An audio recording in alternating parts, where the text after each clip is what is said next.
All right, there we have it. Reed Mouse, Craig Sandlin hopping into the mix here, giving their thoughts on this move. Appreciate everybody hanging out here in the chat. Got over 400 people here. That's certainly very exciting. Make sure you subscribe to the channel if you haven't done so already. Got Off the Bench weekdays 10 to 11. Reed Mouse, Trace Fowler, myself, and others. And then my show, the Stone Shield Show, from 11 to noon, talking all things Cincinnati sports and tapping into other things around the NFL and college football there as well.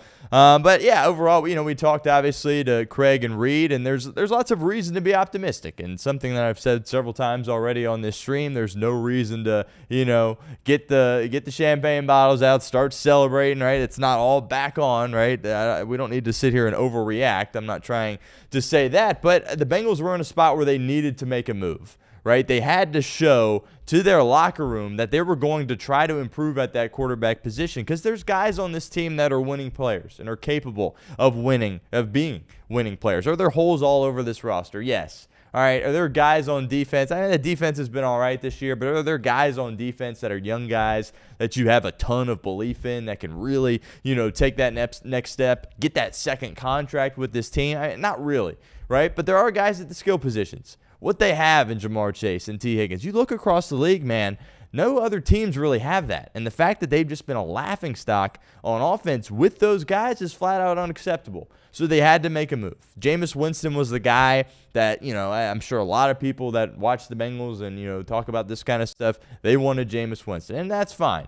But Jameis Winston, too, is going to throw the football to the other team. And there's some, antics that come with Jameis Winston, right? And, everything he says seemingly is a soundbite that gets clipped up. And that's, attention taken away from the stuff just going down on the football field. And then you have Russell Wilson, all the distractions that he has, right? He's got his, wife Ciara with him. And then he's got the corniness at the podium. I mean, Joe Flacco is just a family man. He's 40 years old. He's played a bunch of football. And he's played winning football as well, and he's done it across multiple different stops. And if you would have told me, 10 years or so ago when he was balling for the Baltimore Ravens, getting in battles with Andy Dalton, that he was going to come here and be our quarterback, I was like, oh, you got to be crazy. But I'm sitting here now, I was like, I'm totally good with it. I'm all right with it. They needed to make a change, and there's no doubt that he gives you a better opportunity to win with this team than Jake Browning does. And he's played football this year. I know that, he's got to come in and learn this offense quickly. Yeah, that's not a perfect world. It's not going to be a perfect world. You're on your third quarterback here in the middle of an NFL season.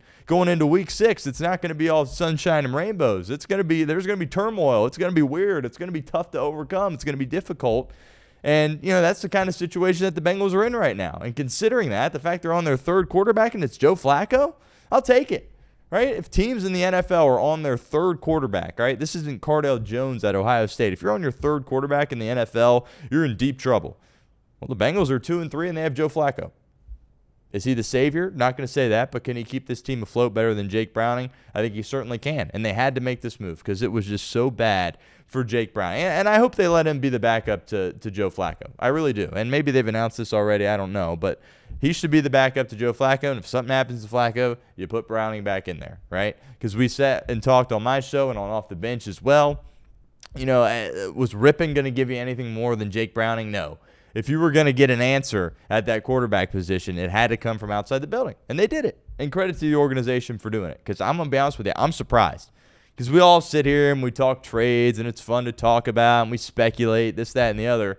But at the end of the day, it's usually the Cincinnati Bengals, and they just kind of, they draft their guys. They don't trade in the draft. They do that. They don't sign no splashy moves in free agency. It's a big move for Cincinnati. Everybody's talking about it, right? Joe Flacco, he's coming to the Cincinnati Bengals. That's a serious, we talked about it on my show earlier this morning. Quarterbacks getting traded midseason to go and start. It doesn't really happen. You saw it with Dobbs a couple of years ago in Minnesota when they had all their injuries. That quarterback gets traded from Arizona, right? Obviously, the Baker Mayfield story that everybody remembers, that wasn't even a trade. He was cut by Carolina, and he was picked up off of waivers by the Rams. He comes in on a short week, right? Hardly a practice. Has no idea what the playbook is and goes out there and wins a game with Sean McVay. The Garoppolo trade several years ago from New England to San Francisco. But there's not a ton of examples of this happening. And the fact that you got a caliber of quarterback in Joe Flacco that has played football this year and has played competent football this year and has taken the Cleveland Browns team to the playoffs and has won a world championship. I know that was a long time ago, but still has that kind of experience. You're not going to get the deer in the headlights look from Joe Flacco. You're just not. And unfortunately, you kind of got that from Jake Browning in recent weeks, watching him play the position, right? And you could just, I mean, you felt bad for him just as a human, right? And he's out there, he's borderline crashing out there on the field. He's hitting his helmet. He's frustrated. He's just beating himself up at the podium after the game. And as a human, you're like, dang, you feel for him. By the end of the day, he was an undrafted guy. He was put in a tough spot, had a great opportunity, wasn't able to capitalize. The moment's not going to be too big for Joe Flacco. This is a guy that's played huge games, all right? This guy that's played in this division. This guy that's been there, done that. He's 40 years of age, all right? This is a guy that's taken big hits, all right? Now, is his body going to be able to hold up and continue to take those types of hits against this offensive line, or behind this offensive line, I should say? We'll see. I don't know. But I think there's plenty of reason to sit there and believe that this team is going to be better off with Joe Flacco. And I think turning on the TV for Sunday, and we saw the tweet earlier from Adam Schefter, the plan is for him to go against Green Bay. I totally believe that is the right decision. If you're making a move like this, you're giving up a fifth-round pick. He 100% should be the guy that you are trying to start in this game against the Green Bay Packers. And you know what? We'll see what he can do. We'll see what he can do. When you flip on that TV and you see Joe Flacco instead of Jake Browning, I think you should be a little bit more excited. I think it should pique your curiosity a little bit more, and we'll see what he can do. All right, this is a guy that, came into Cleveland and, he went on a tear, took them into the playoffs. Yeah, they got blown out by Houston right away, but it was an improbable run to get to that point. And think about the weaponry in which he had in Cleveland. Cedric Tillman, Jerry Jeudy. Jerry Jeudy's a good player, fine player. All right, lots of rookies on that team there as well. Well, you're coming in with T. Higgins and Jamar Chase. And Joe Flacco's got to be fired up right now, because the whole reason he is still playing is because, A, he loves the game, and B, he's trying to get that postseason success again. He's got nothing more to prove. He's just trying to chase postseason success. Now, obviously, if the Bengals get to the postseason, there's going to be a different Joe playing quarterback. I totally get that, and I'm all right with that. And I'm happy about that. Trust me. All right, but he's playing for a reason, right? He could have hung it up a long time ago, right? Is he a Hall of Famer?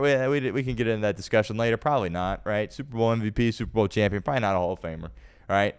But he's still here because he wants that postseason success. And if the Bengals get to the postseason, which I get it, seems like a miracle here at this point, he'll be a big reason why, if they're able to do it. And that's why he's still playing. So he's really hungry to have this opportunity and go out there with these types of playmakers. All right, so there's been people saying read the Super Chats in the chat, and I don't see any Super Chats, but there is something here from Nate, and it says Flacco is going to get killed behind the offensive line. Malpractice, we didn't even call the Giants for Jameis or Russ. Flacco better go to the Steelers next year and capture all 4 Infinity Stones. Look, would you rather have Jameis Winston than Joe Flacco? Maybe, but there's a lot of nonsense and a lot of non-football stuff that come with Jameis Winston and Russell Wilson. And the Bengals aren't in the business of doing that. All right, they're 2-3. All right, they're trying to get less eyeballs on them, because when there's more eyeballs, it's just people in the national media ripping them apart as an organization. All right, Joe Flacco, he's not going on social media. He's not walking around with an entourage. He's just a dude that's got a family and plays football. So I don't have an issue with that. Would I have gone with Winston over Flacco? Yeah, probably.